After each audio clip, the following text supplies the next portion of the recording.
appropriate for us to be discussing it. But as far as the police and the Attorney General are concerned, there was a basis for them to be charged, and that is why they have charged them. Can we please wait for the court to decide on this? And please don't let us see it as an attempt to silence critics. If that becomes the order of the day, it will be very, very bad for this country. And I don't think that is what is happening. My last question. Human security, and you use a very nice catchphrase, soft solution.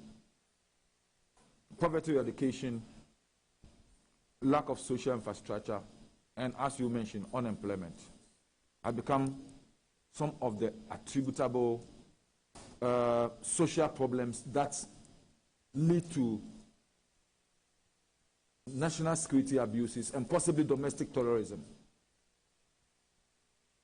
What has been the relationship between your office in the past 4 years with Ministry of Employment, Labor Relations, Ministry of Finance, and other linked ministries in minimizing the effect of such issues on society?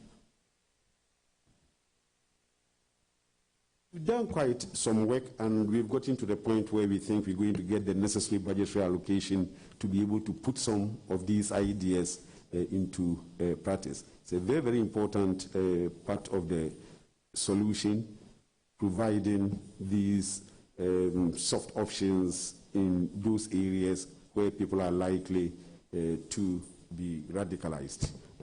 We've gone very far, worked with the various ministries, and I think we've gotten to the point where we will get a good budgetary allocation for us to implement it. Already, we're doing some of the things. The Army on their own have been doing some work for the people, giving them boreholes, clearing roads for them. They're doing it on their own from their own budget resources. But as I said, we now are going to have a specific budgetary allocation to be able to do that. Very well. Yes. Chairman, I'm grateful. Let me join earlier members to also commend the nominee.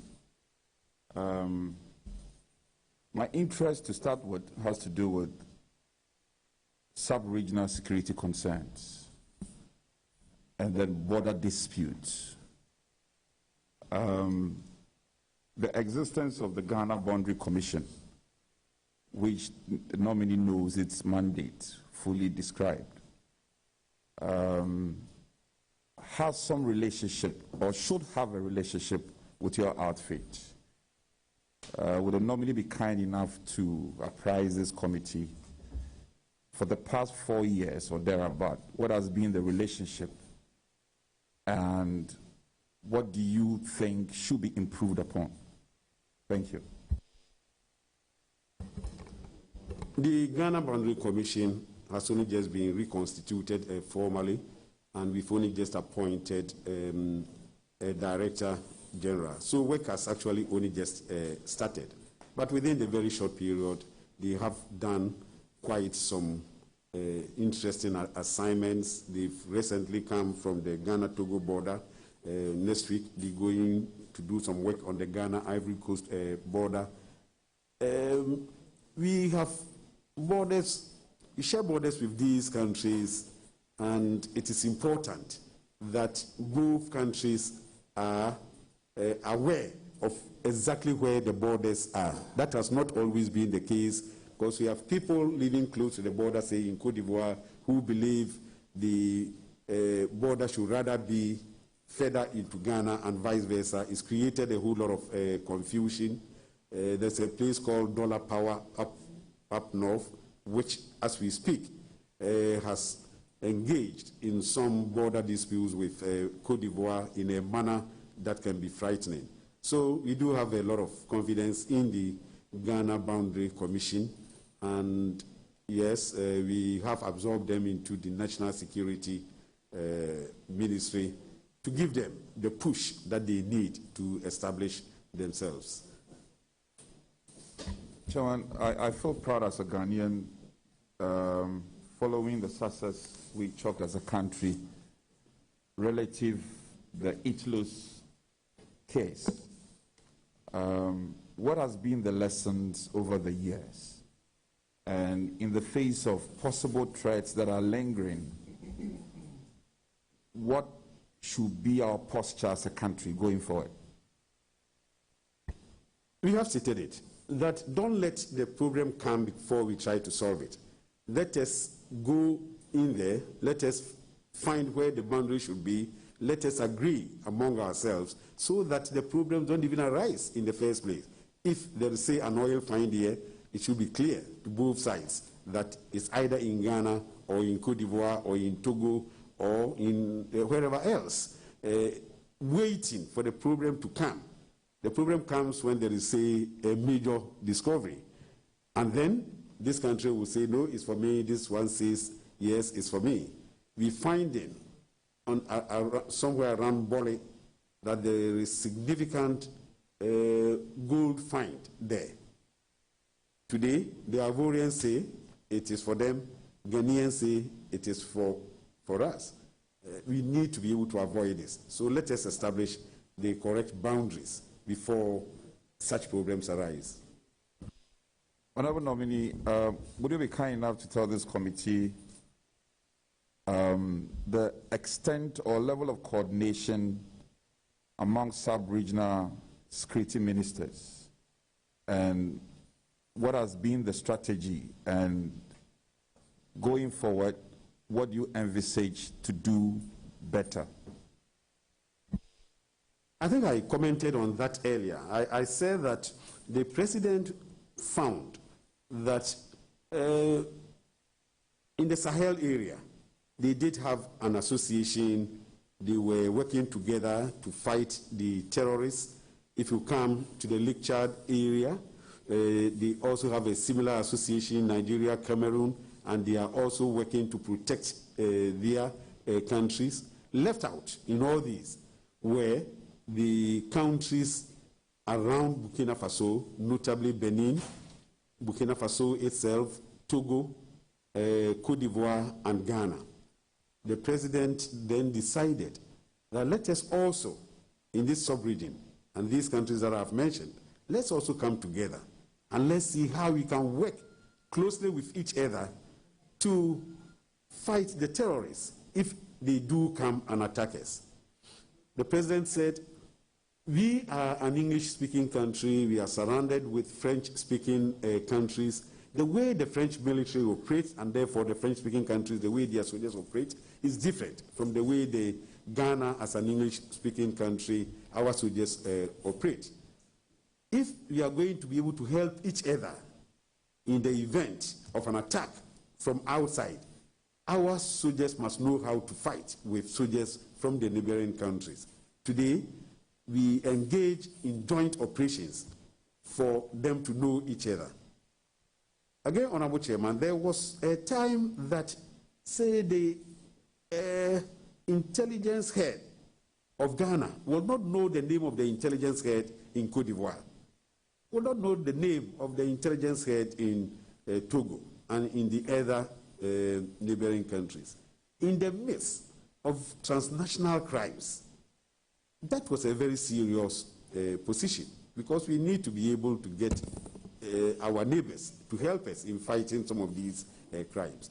With the Accra initiative, which has been put in place by the president, and that is why it has the name Accra Initiative, headquartered in Accra, we now have security heads and intelligence heads who know themselves in West Africa, because they're talking to each other, they are sharing intelligence on a daily basis, and not only do they know themselves, in fact, they know the first names of the wives of their colleagues in all these countries. To me, that's a very, very significant achievement. Honorable Nominee, what is the synergy between our national security strategy and our foreign policy as a country?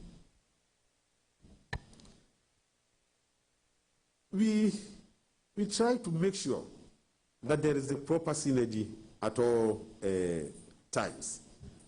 In fact, we are now even suggesting that officers in the foreign service, in the diplomatic community, should also benefit from the training courses that we offer, so that they also obtain some expertise in intelligence, for instance. And we are also encouraging our intelligence operatives to also learn about diplomacy so that they can also understand diplomacy. We believe intelligence and diplomacy go together, and therefore the good intelligence officer must not only be knowledgeable in intelligence gathering and analysis, he must also be good in diplomacy and vice versa. Honorable nominee, you've commented quite extensively about by-elections, and I think the focus was on the Ayawaso. Would you say that it would have been more inclusive if, as a country, we had at least looked at the past 10 years or decade by-elections that have been held in this country? Because you agree with me that there have been previous by-elections that have been probably been more bloody or violent compared to that of Ayawaso. But we seem to be focusing on the recent one. What is your opinion about that? Minister, you are free to answer it, but I know that in your answer you had made references to Cherponi, Talensi, and others to provide some historical basis, but you are free to answer him as to whether which was more violent than other. Is for you to answer, sir. But I think the point I try to make, and which I will want to reiterate, is that after those incidents in those places, Ghanaians had come to expect that violence associated with by-elections was something of the past, would never happen again. Therefore, when we heard of concerns being expressed in the social media with the chairman of the NDC going on air to say that there is so much violence, we are not going to take part in the elections again, that was indeed a very worrisome situation. And I said that it was appropriate that the president should have been that much concerned as to set up this commission. So let's hope that we won't see any such thing. Can I confide, or can I tell you something? Getting into the last election, my greatest fear was what will be the role of the vigilante groups. Will they cause confusion in spite of the laws that we had passed? My relief is that there was no such thing during the last election. So probably we're getting somewhere. Probably we're getting somewhere. Because if I go to a so-called NDC vigilante group to ask for them to come and work for me for an NPP operation, they will come. Oh yes. These are people who have organized themselves for their own commercial purposes. And we shouldn't allow them to create that much confusion in the system. Honorable nominee, your concerns about the environment is spot on. I mean, matters relating to sun winning, pollution of water bodies, illegal mining, and the likes. It is definite, and it is also a fact, that the current government has taken some defined actions against these environmental degradation activities. What, in your assessment, has been the high points as in success of it? And then performances that we were making with the anti-galamsey programs. At some point in time, I was very, very happy with myself. We have some teams who are thinking through the program and trying to come up with some solutions that we think can be sustainable and can really address the issue. I did say earlier, that is a fairly complex thing, you know, but it is a problem that we need to solve. We cannot live with it. It won't be fair to the unborn generation if we do not find a solution to it. And on a bipartisan basis, let us, and probably Parliament should get more involved in this, let us find a solution that will be acceptable. It may be unpalatable, but if it is supported by both parties, what is it that we cannot do? Honorable Nominee, you recently undertook some border operations, and your critics described them as being politically motivated. Can you bring this committee up to speed? Is answer? So, if answer it.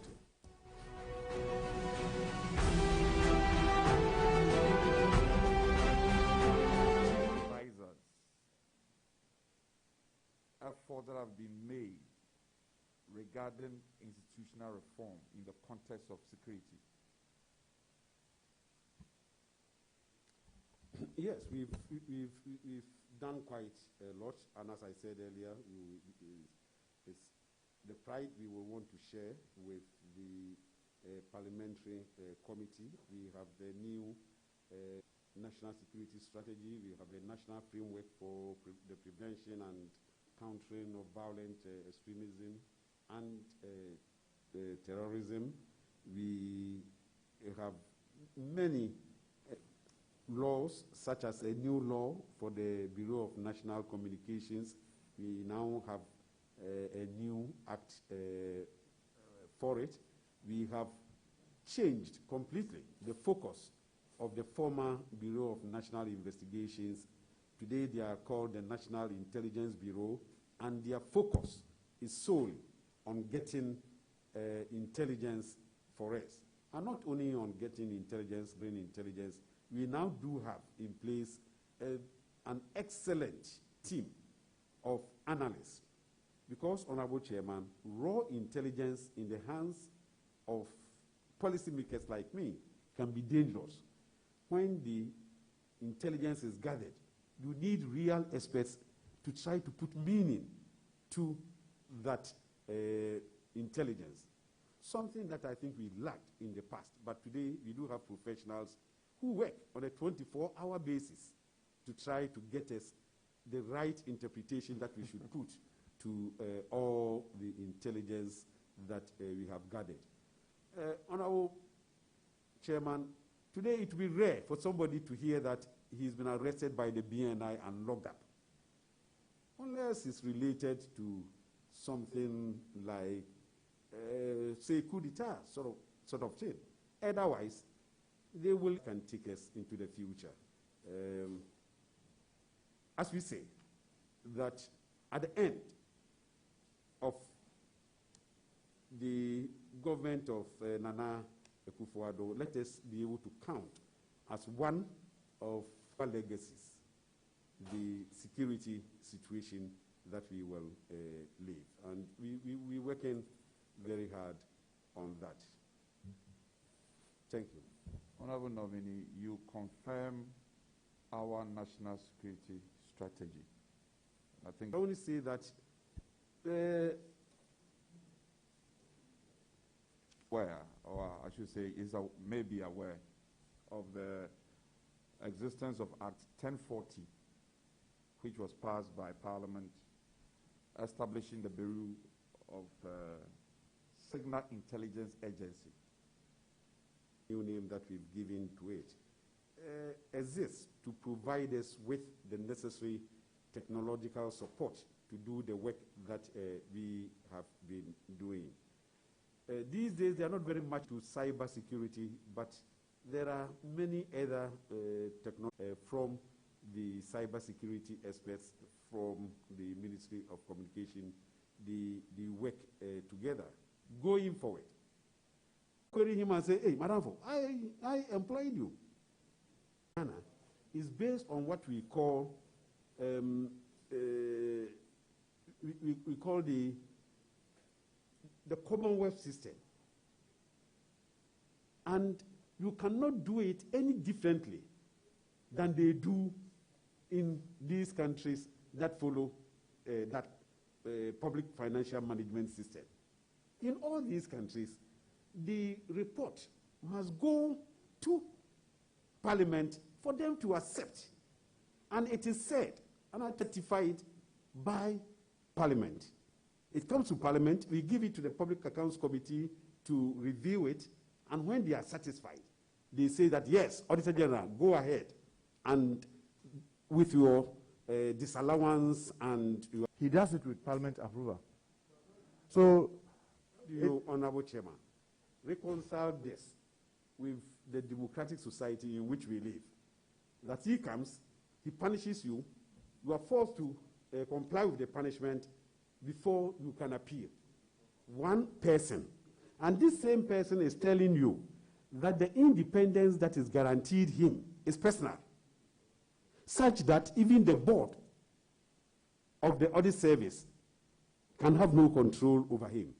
I'm saying that he's a very, very sincere person. Probably he means well, but in practice, it is not practicable. Well, and no other Auditor General in the Republic of Ghana has given The board would not have the full details, and therefore... I think so. I agree with you. Yes. I agree with you. Yeah, probably we should discontinue this. Even before maybe we discontinue, I equally disagree with you about the independence. Is it like when you say the president has immunity whilst in office? They say, oh, the immunity is not personal, it is to the office. What are you talking about? Because the independence of the Auditor General, it is in his function. He performing the function. The office isn't that function of a member of parliament. So in my view, I strongly believe that he's right. Because if you limit it to only the office, then the person cannot perform. It's only that, I mean, I agree with you. You say that not too many Auditor Generals in our country have given the law the meaning that he is giving. But remember, for a very long period of time, in my view, and with the greatest respect to all Auditor Generals, we've not had a very, what do you call it, forceful Auditor General like the one that I believe that, well, it's a matter of interpretation, but... I have lots of respect for him. In fact, he's my personal friend. About 10 days ago, we agreed that we should, member who first asked the question, that I believe we should find a way to speed it up. I don't even know if it has not been paid, but he says it's not been paid. If that is the case, I commit to asking my colleague, the Attorney General, and the Minister of Finance to speed it up. Well, Minister, I disagree with you, because tell me which commission of inquiry has ever recommended specific amount. They only tell you that pay adequate compensation, and that adequacy will be determined by these agencies. They don't tell you pay X amount or Y amount. So if you say if they had made those recommendations, maybe I need to be educated whether you know of any such commission that have made specific amount recommendation for individuals. Oh yes, I do, because not long ago I witnessed the payment of similar amounts to a certain town in the Bron region. The committee that worked on it had come up with specific amounts, and the basis of calculation, and all that was left was for the Attorney General and the Minister of Finance to provide the monies. They did provide the money in good time. I came in because I was asked to witness the payment of the money. Honorable member, please be assured that I'll find a way to speed this thing up. Well, Honorable Minister, I trust you, but I want some specific dates so that if by the grace of God we approve of your nomination, we can hold you to it. So instead of just, oh, I'll assure you it will be paid. By when do you think, if by the grace of God you are approved, you get this paid? Well, let's say if the calculations have not been completed, if the money has not been paid, and considering that this is money that has been outstanding for more over a year, probably if we give ourselves 2 months, end of March, end of April, it wouldn't be out of place. Minister, so I will use the upper limit. I will say, let's give you up to the end of May. you get this done. I Is that an assurance? I certainly can't give my assurance on that. Thank you. If they have not already paid. Yeah, they've not been paid. So Okay. thanks for the assurance. Okay. Minister, let me bring you back to the fateful day of 7th. You said a commander in an earlier answer, and you said you were grateful that nobody was hurt. Is that right? What I heard? Yes. Well, you didn't find out from us. Honorable Roxanne Dafiamakwa was shocked by their what do they call it, the teasers. They used teasers on him, and the Honorable ABA, almost got his limbs broken. He couldn't walk home. So it's not exactly true that some persons did not get hurt. And to also say that in your answer you said the CDS has been asked to investigate this. Is that right? Yes. But Honorable Minister, you were a very senior member of this House, and I thought that was not very necessary for us in the leadership of the House to be in the know that at least this is happening and the public will be told that this is happening. Until you saying it, none of us has ever heard anything. Yes, I think it would be appropriate for the CDS in the course of its investigations to contact Parliament. No, CDS doesn't have hearing in Parliament. It is you. Well, the lack of you, the Defense Minister, the Interior Minister, you have hearing in the House. Let's say that's a very useful advice. We will impress upon him the need for him to involve Parliament in the investigations. Ultimately, the report will come to Parliament anyway.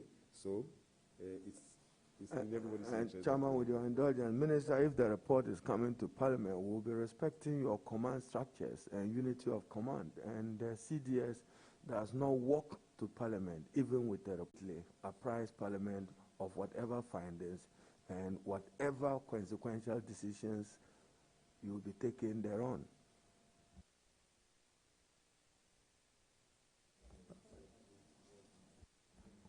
I believe the Minister of Defense will do that, but I will have no difficulty doing that for him. I think it is important that we do the right investigation and that Parliament is assured of exactly what happened. Honorable, I was there. I was in the House that day. Remember, I came to you straight yes, and yes. almost confronted you. Why are you doing it? You said, you are not aware. Yes. I remember and that. Apart from that, I did have some friends, some of my officers who were also watching. This is the first time I'm hearing that somebody got hurt. I would take that also seriously into account. Honorable Minister, I'm sure your attention has been drawn to our border towns and unapproved routes that people are now using to do cross-border activities. What are you doing to curtail this in our border towns? We have a special joint operation among the security agencies trying to stop it. But you are right. We do have quite a number of people coming into the country in spite of the fact that the borders are closed. You know, the borders are very, very porous, and whatever you do, they find a way to sneak into the country. Again, it's one area where we should be able to employ technology to assist us. You know, we send these officers to go out there in the night to keep an eye on the various beats. After some time, they lose concentration and people are able to pass. With the right technology, we can even sit in Accra and be able to monitor it more effectively. So that is where we try to go to as the way forward. Well, Honourable Minister, why are we not considering what we are doing at the airport? It looks like we are facilitating the movements of the bourgeoisies, whilst the ordinary citizens of West Africa are rather being made to suffer, when we could simply put protocol measures, scanning, testing in those border towns, open it, and allow our citizens to be able to cope with the COVID. I don't think that exactly is the case. They use those unapproved routes not because they are afraid of the testing for COVID, or any other such thing. They just use it to engage in some commercial activities. It's more convenient for them to do it, and that is why they do it. But I mean, it's because the borders are closed. yes. We've closed the borders, so it's like they are trying to find means of operating because they have to leave. Mm. So if we could open, just as we open our airports, put in the necessary measures, people come through, test, and all those measures that we put at the airport, so that we can facilitate the movement. Is this something that you think you may consider? We can with your consider team? it, but you know, in practice, it will be a very, very difficult assignment to be able to man all the routes, including the unapproved routes. But I certainly will pass this on to the immigration director for him to give me a report as to the practicability of it all. Well, Mr. Chairman, let me come to the unfortunate incidents of the election. And I'm hearing for the first time again that the minister is telling us that there's some investigations, and now, I mean, my colleague, Honorable Lantevan Dapo, is arguing about the facts that have been given you. My colleague Ablakwa is also giving you that we have a video about the chairman and what have you. I just want to find out, will you consider an independent committee investigating this? I'm not sure whether we've gotten there. If it does become necessary, we can do it. But I think so far the investigations are going on well. I'm startled to hear from Honorable Ablakwa that he even has a video recording. I will make sure that I work with the police to find out how reliable this video is and how it fits into their own investigations. Please, let's put it this way. We should never allow these incidents to go without proper investigation. It's wrong, it's bad. Mr. Nominee, I perfectly agree with you. You know, you and I have had this conversation. Sometimes we meet at the airport whilst we are waiting for our flight. We talk about this. And the shocking thing is that if they were dispersing crowd, why were they using live bullets? For the report, it will come. When the report comes, I will also be asking questions similar to the concerns that you have. But for now, I just hear reports. Honorable Nominee, Mr. Chairman, the worrying thing is that sometimes we keep saying, oh, there's an investigation, and then you don't hear anything. No. You remember the Zongo 7 in Asomasi? When the police said they would do it on their own, we insisted. And I mean, let me thank you. With your help and others, we got an independent committee to do the work. We were able to get the report. To date, the prosecution, nobody is telling us anything. Because once you don't prosecute, which you and I have agreed that once the committee has found that these were not armed robbers and they were wrongfully killed, there should be prosecution. And if you don't do it, that is what is giving others the impudence to use live ammunition, saying that they are using that to disperse crowd.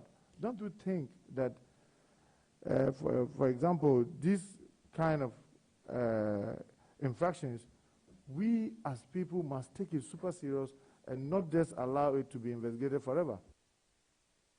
Honorable Member, it's not a question of whether I think. The assurance I can give you is that that case is not dead.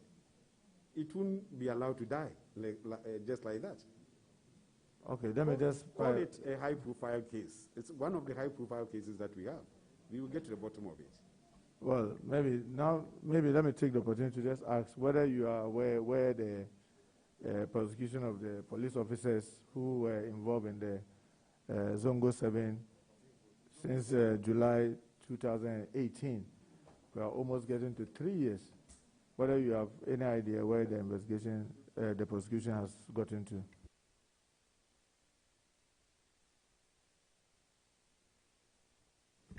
I think I do, but I would rather I consult my officers to know exactly what the true, correct position is at this point in time.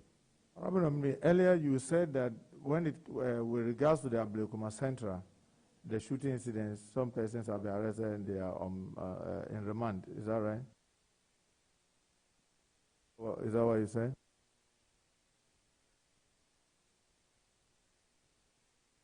Please, can you put them out? I couldn't hear you. The Ablekuma Central. No.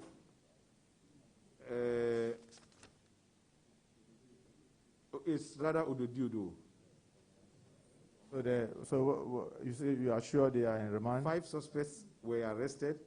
They were arraigned before court for murder. They have since been remanded into police custody. 32 others were arrested, and they have been charged for causing unlawful damage.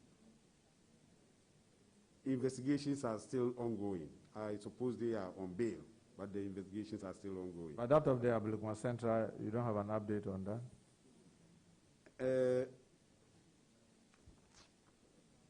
Ablekuma Central, I know that Abbas Ibrahim. Yes, the one where died. Abbas Ibrahim died. Yes, I know also that investigations are ongoing. Idea whether some persons have been arrested, are they in custody? Are they on bail? The news I have here don't go that far, unfortunately, but I can find out. I hope if, by the grace of God, this House approves of you, you will find it necessary to update us on that. In actual fact, I still believe as the President's representative, I can find out what exactly is the position of the Ablekuma Central, the Abbas Ibrahim one, and tell you during the week. Okay, thank you. Mr. Chairman, there was this, the I group in March 2019 that were at the Osu Castle. You remember that Yes, story?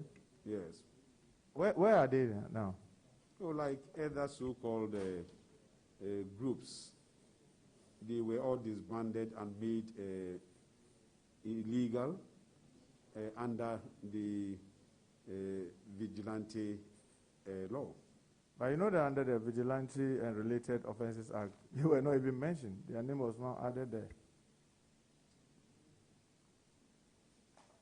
Well, I need to check on that. I need to check on that. Mrs. Whereas I agree, we said they've been disbanded. I trust you, but could we imagine how did they get access to the Osu Castle?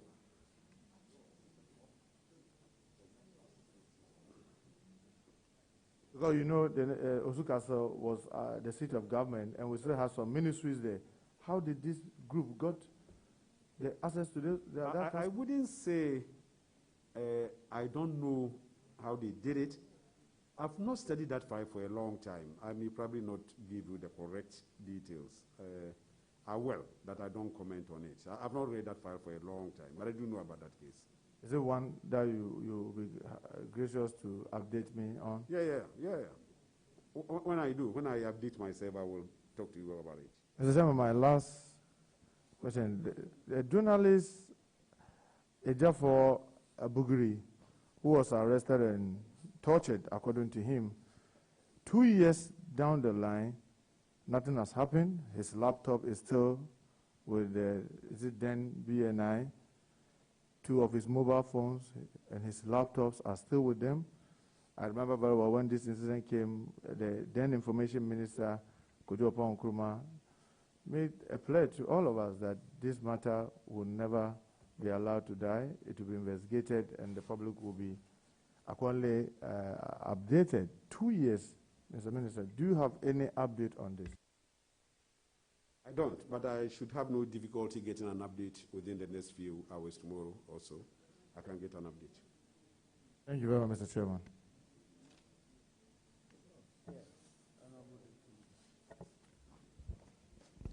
Chair, thank you so much.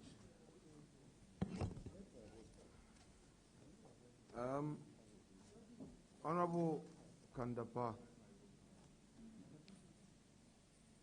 Financial Intelligence Center and IOCO are 2 institutions that perform some investigative functions.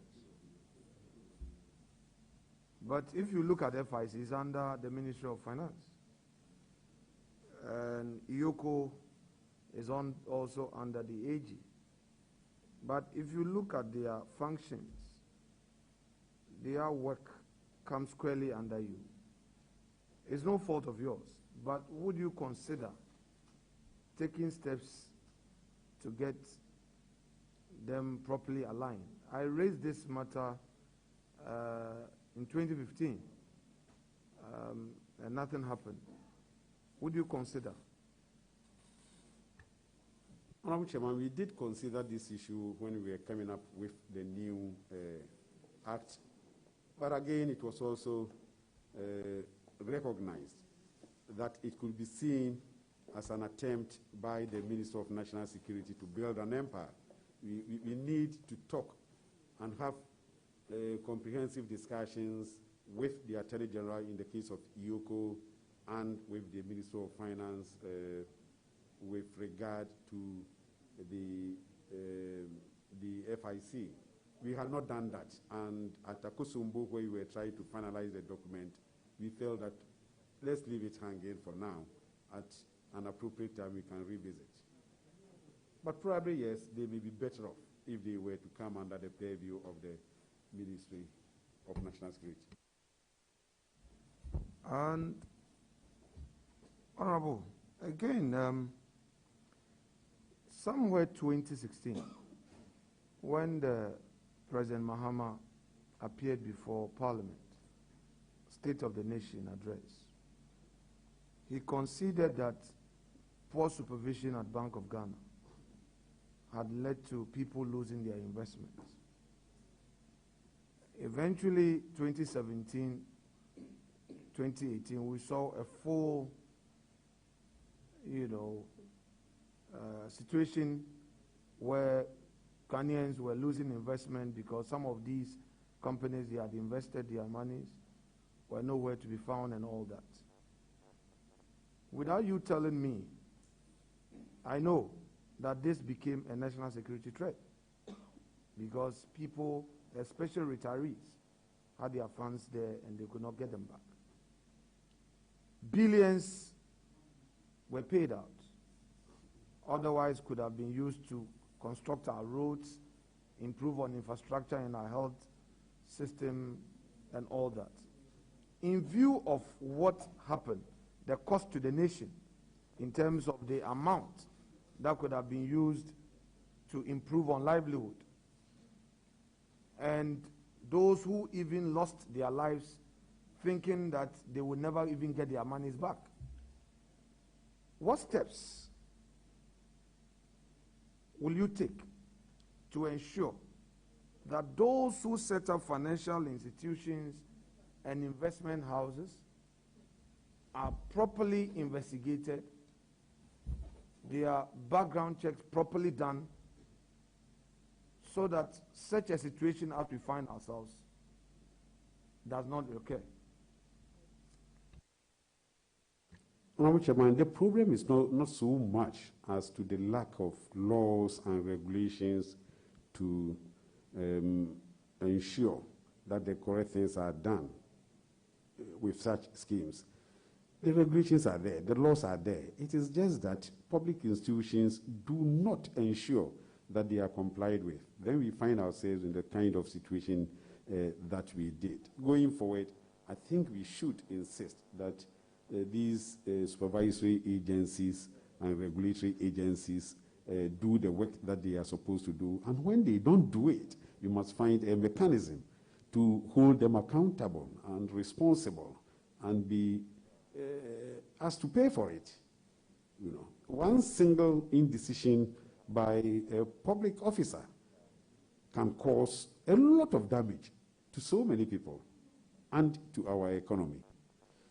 So to me, the solution is not coming up with new laws. They are there. Let people do what they are supposed to do under the regulations, under the laws that exist. But you agree with me that if very proactive steps are not taken, it isn't likely that this will change. And it comes as a cost to the nation and the political class, of which you and I belong, bear the brunt of the people. So you would agree with me that it is important for, put laws aside, the laws are there, but in terms of steps to ensure enforcement, else people will continue to set up these funny investment companies and mess people up. I had a petition in my office last week. Retirees from Ghana Health Service. This company's license has not been revoked. They have their monies there. They can't go there. They go to SEC. They say, look, because their license has not been revoked, they cannot pay them, so they should go. The man writes a check, it bounces. Yet the office is there. So I am interested in real steps to deal with this. Else, it will happen again, and the state would have to pay. People will go on the street and say, if you don't release money, I won't vote. Yeah, We can't develop.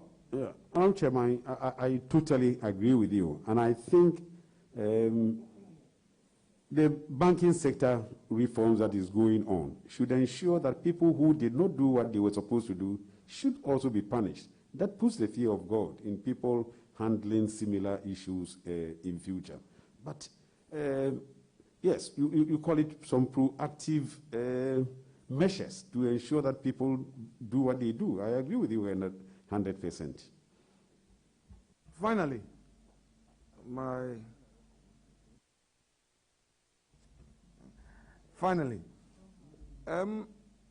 Galamsey and potable water supply. I chair the Ghana Water Board, which you're well aware.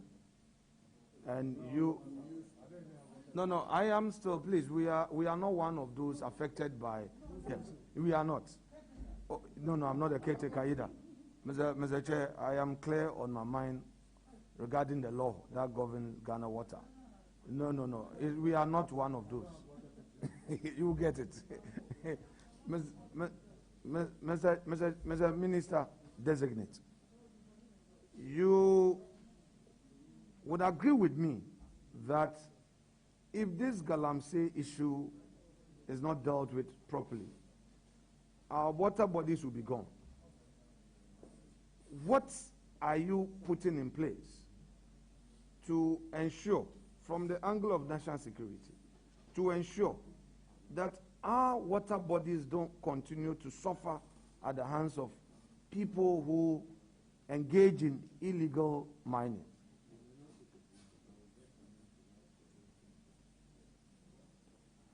Honorable Chairman, I have conceded that yes, we have put in a lot of efforts to try to stop this Galamsey and to try to save our environment, to save the water bodies and the rivers that we have.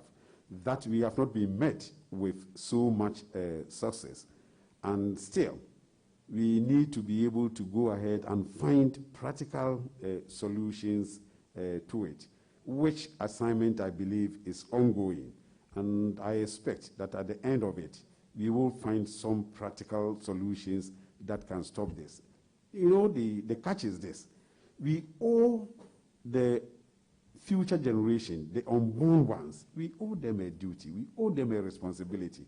Otherwise, they will come to find a Ghana without water. Is that dangerous? Yeah. Thank you. Mr. Chair, I skipped an important question. Honorable Minister Designate, my two colleagues, Senior Neil Ante-Vanderpoy and Honorable Okujeta Blakwa, have provided you with some useful information regarding some incidents that took place after the election. Would you consider getting the police to invite them to give witness statement, or to provide them with statement officially for the purpose of investigation? Because giving the tape to you, no, you don't need to be arrested. You are a witness. He disagrees with what you have. Honorable, the minister knows his work as an investigator, so can I leave that? Would you consider that? I have overruled your question, so he won't answer. Once the information has been given to him, he'll know how to use it. I should thank you for the opportunity. Chairman. Yes, Honorable Ranking Member. Chairman, thank you very much.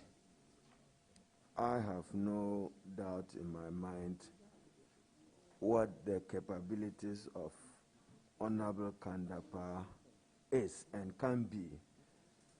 But, Honorable Minister, the Honorable Ablakwa and the Whip and Honorable Eric Opoku all referred you to shooting incidents. Are you aware that at Kaswa on election day 2 persons were shot? And will you add that to your investigations?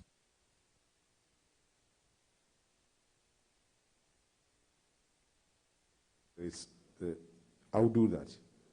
I wonder why it is not on my briefing notes here, but I'll find out.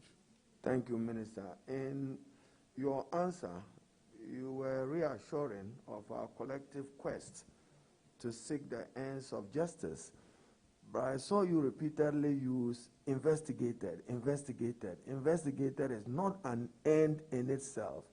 Can we be assured by you that where investigation finds persons culpable, appropriate sanctions will be exacted?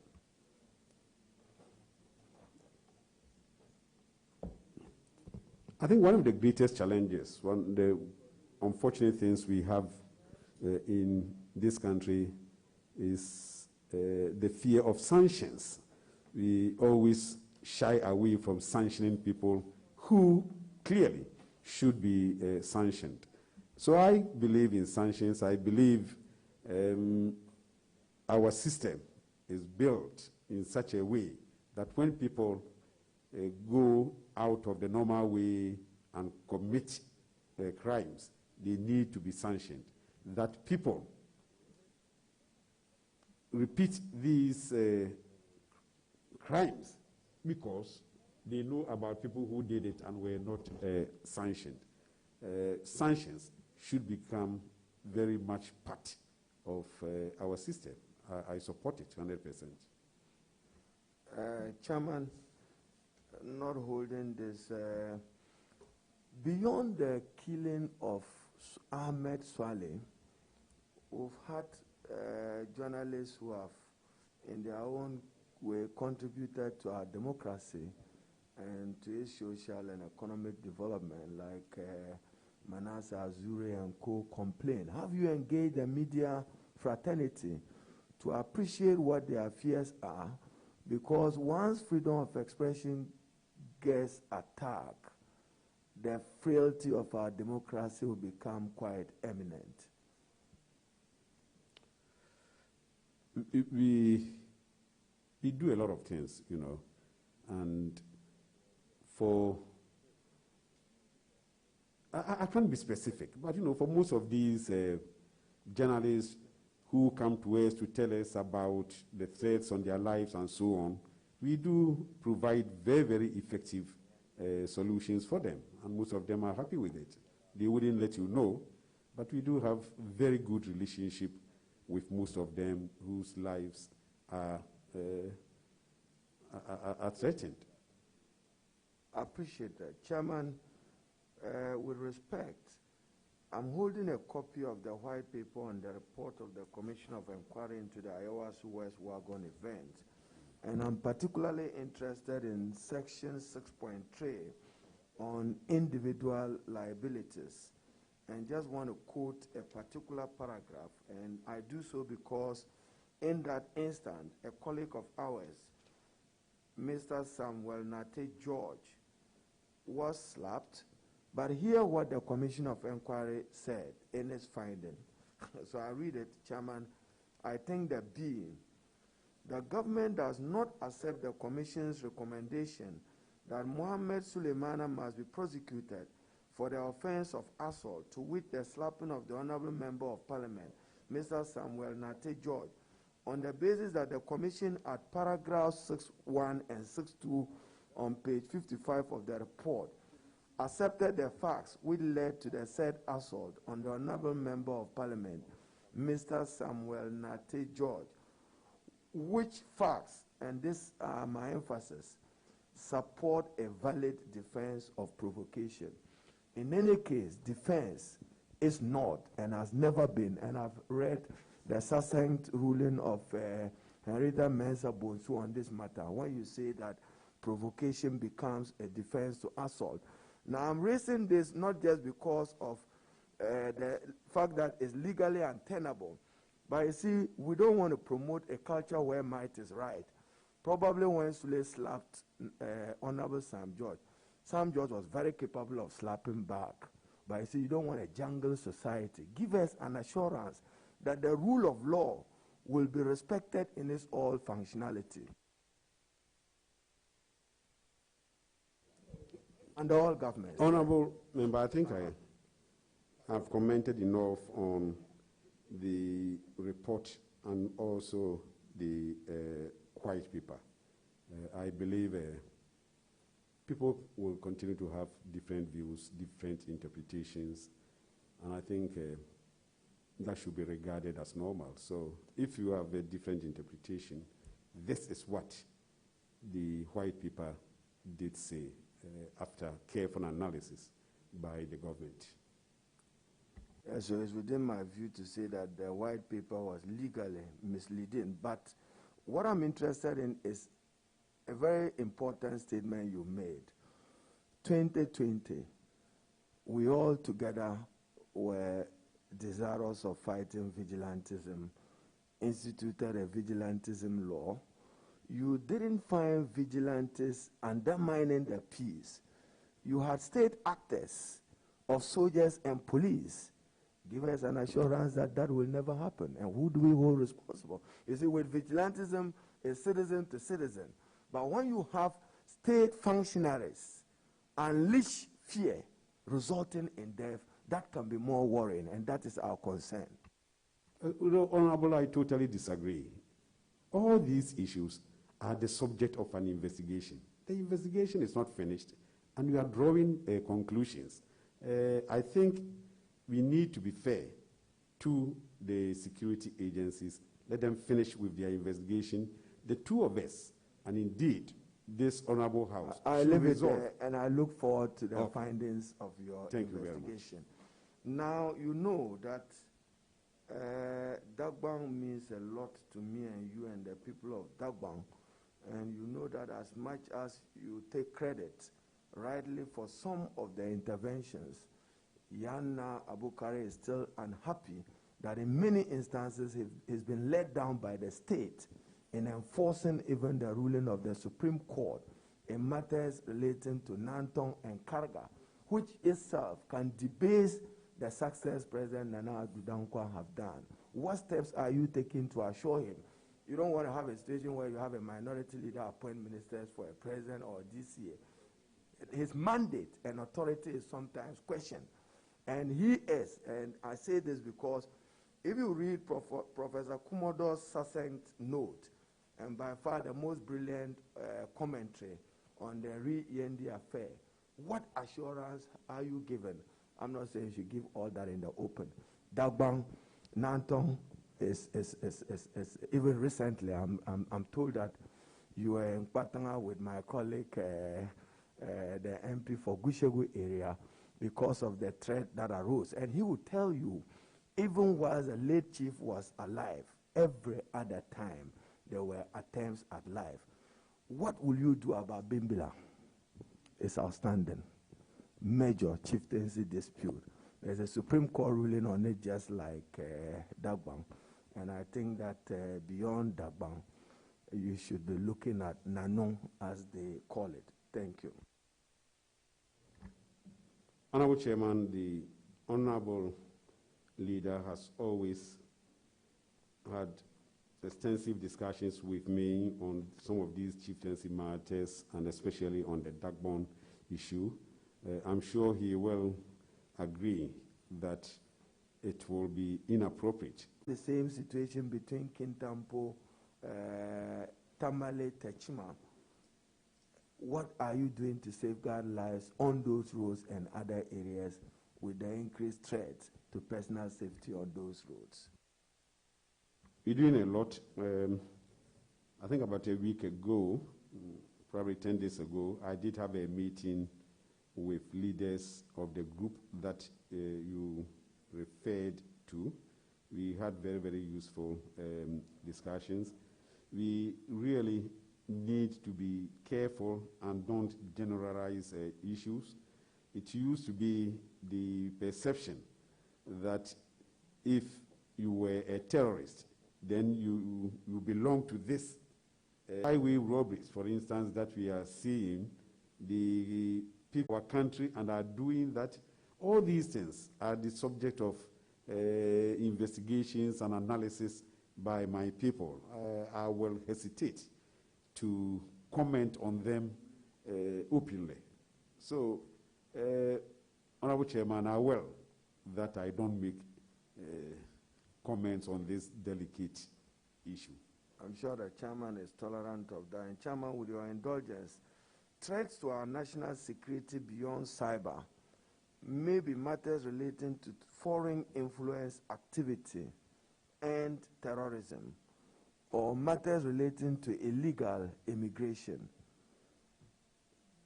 These three situations, do you have any in Ghana?